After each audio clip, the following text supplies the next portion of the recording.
Moms கிச்சனில் நெத்திலி கரோட் குழம்பு எப்படி பண்ணுறதுன்னு பார்க்கலாம். இந்த வெதருக்கு நல்லா இருக்குங்க.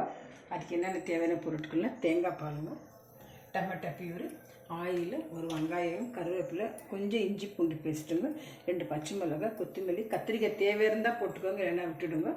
மிளகாத்தூள், தனியாத்தூள், மஞ்சத்தூள், நெத்திலிங்க, உப்பு, எண்ணெய் நுழைத்தாங்க. இப்போ எண்ணெய் ஊற்றிக்கலாங்க.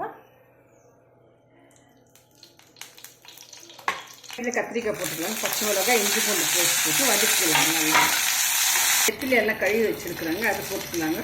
இது மிளகாத்தூள், தனியாத்தூள், மஞ்சத்தூளுங்க, கொஞ்சம் உப்பு போட்டு ஃப்ரை பண்ணிக்கலாங்க.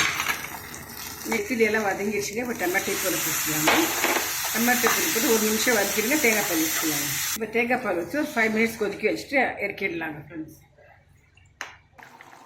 கரோட் குழம்பு ரெடி ஆகிடுச்சுங்க.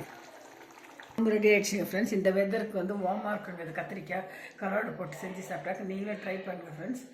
உடம்புக்கு ரொம்ப நல்லா இருக்குங்க இது கரோட் குழம்பு. தேங்க்யூ ஃபார் வாட்சிங்.